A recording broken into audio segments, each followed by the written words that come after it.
these two stones around. Maybe this is where it comes from. He lived in this balance between, he understood, I believe he kept this and he understood this because when you see David's life, he goes through incredible hard times. Yet he's able to stay on track. He's able to receive promises from God and then have those promises totally tested beyond reason and yet still stay centered. We even see when he loses sight of the two stones, what happens when he's driven of his appetites. When he forgets that he's dust. When he forgets that he was made in the image of God. He is led astray by the dust and he creates he gives himself to terrible, terrible sin. He gives himself to lust. He gives himself to cheating, to lying. He gives himself to all these things. We see this. It's destructive. It tears him apart. Simply because he stopped realizing that he was made of dust and he stopped realizing he was made in God's image. And he was just driven by his appetites. He was just a collection of molecules making choices based on what he wanted to do. Scary to think about it, and yet we can see it in people's lives over and over again. I want to walk in a way that keeps me centered. And I want to have a mindset about me that keeps me in a place that God's word can speak into my heart and his spirit can move me. Amen. See, there is value to learning to live between the dust and the glory. There is value in learning how to keep your soul healthy and whole in the midst of life's ups and downs. Because we are promised a few things in this world, and that is trouble. We're promised tribulation. We're promised setbacks. We're promised hurts. We're promised offenses. We're promised all of these wonderful things. And we're still promised positive things too. The thing that I see about life, though, is too many people allow the circumstances of life to dictate to them their value, their worth, and their direction. Some people never rise above the dust because that's all that they see. That's how they value themselves. I could never attain. Those that do attain, it's like somewhere they plug in. It's like somewhere they get a fresh glimpse. We like to call them, and let me step out of the church world. In the natural world, we would say they were the talented, the few that rose above. I used this analogy last night with CIP. Steve Jobs, the creator of Apple and iPhones and iPads and all the wonderful technologies, was a young man that was put up for adoption. His first family adopted him and then they took him back because it wasn't working out. He was adopted twice. He wasn't wanted by his parents. He had trouble in school. He did not do good. His adopted parents talked him into going to college, so he went, but he dropped out of college. None of these things had happened to him. None of the ways that he had trouble learning. None of those things kept him back. Because after he dropped out of college, he changed the world. He didn't allow the circumstances to speak into his life and limit him, but he tapped into something that was in him, and that was his dreams and his desires to fulfill the things that were inside him. Amen. And the world would say, well, he's just talented. No. How many people across the globe have been gifted? Each and every human being has this divine spark within them.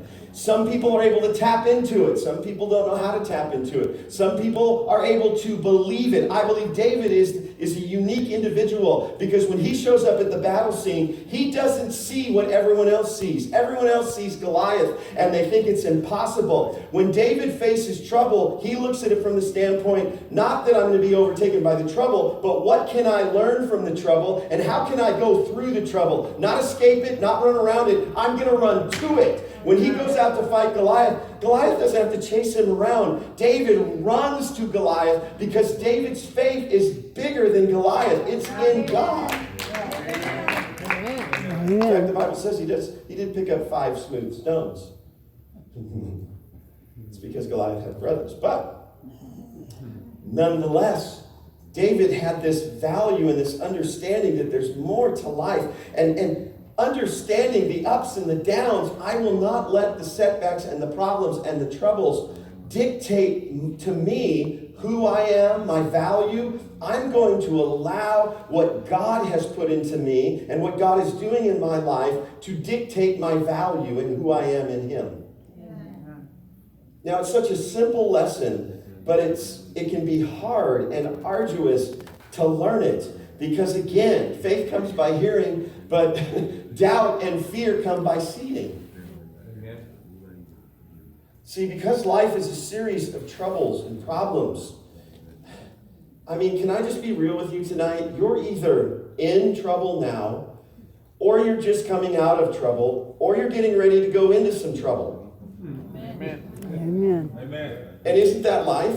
Amen. Problems, problems, troubles, troubles. How many have been in trouble? Amen. How many like trouble?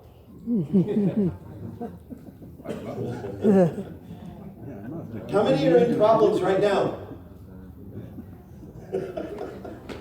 See? It's life.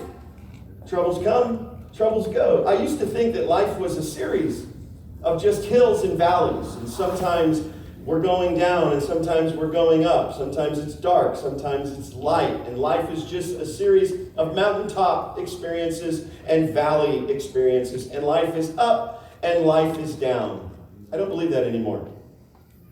I don't believe that anymore. Rather than life being hills and valleys, I believe that it's kind of like two rails on a railroad track. That's what I think life is really all about. At all times you have something good, and at all times you have something bad. And they run parallel. There's always something in your life that needs to be worked on. But there's always something in your life that is good and going great and something you can say thank you, Jesus, for. Amen. You're either going to ride on that rail or you're going to lean to one or the other. There's just like maximum movement tonight.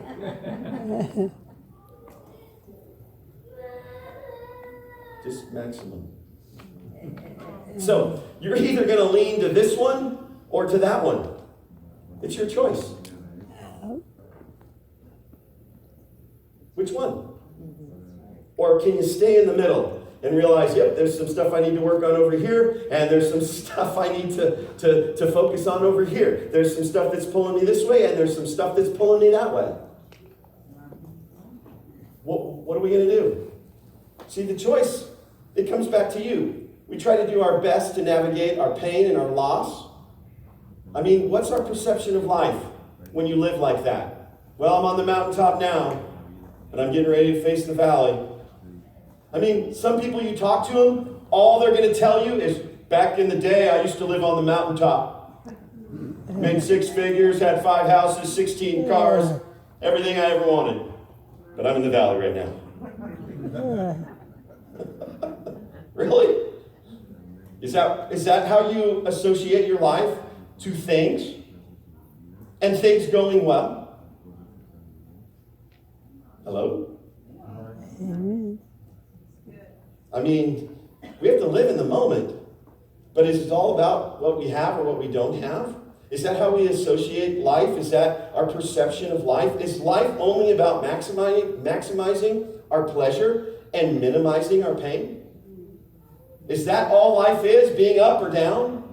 Or is there more to this thing that God has given us? Is there more to the glory aspect? That maybe the glory is more revealed even in the struggle and the pain? Amen. I don't know. People that I see or read about that have a lot of money, they don't seem that happy. Amen. Come on, preacher. Amen. People that have it easy with maids and service and, all that kind of stuff. I mean, they don't seem to be that happy. In fact, did you know March 20th is National Happiness Day? I'm serious. The UN declared it to be National Happy Day. National Happiness Day, March 20th. Everyone should just walk around and be happy. And they just released their study, and the United States is 18th on the list. We've fallen four more points to the negative. 18th, we're not that happy. We have too much substance abuse. We have too much obesity. And we're a depressed people. Those three things. So we can escape from all of our problems. Watch this. It's pretty telling. We can escape from all of our problems. We can eat our way through it. And because we have so much stuff, we're naturally depressed.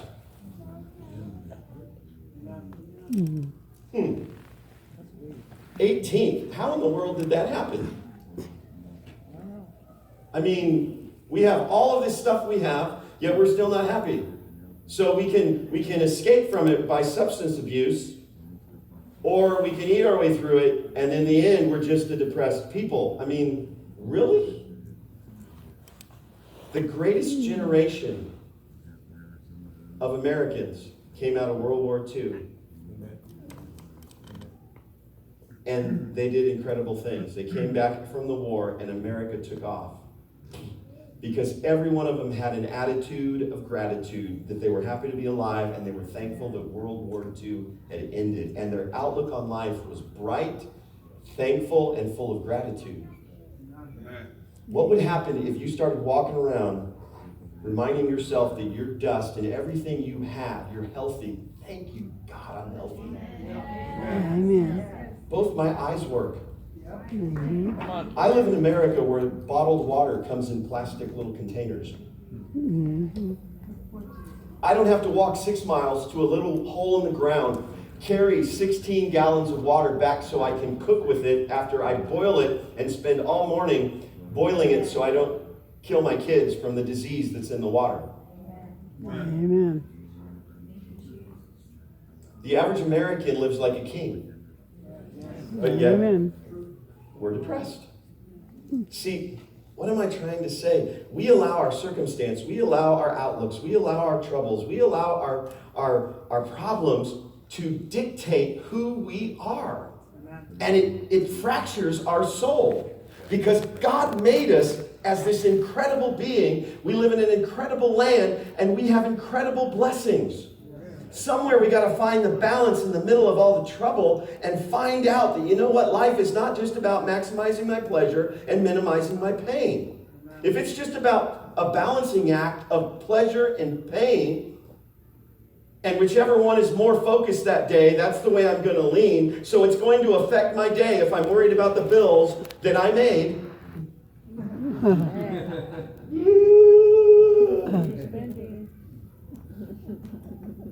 But if I got the money and I'm paying the bill, then I'm okay, I'm happy.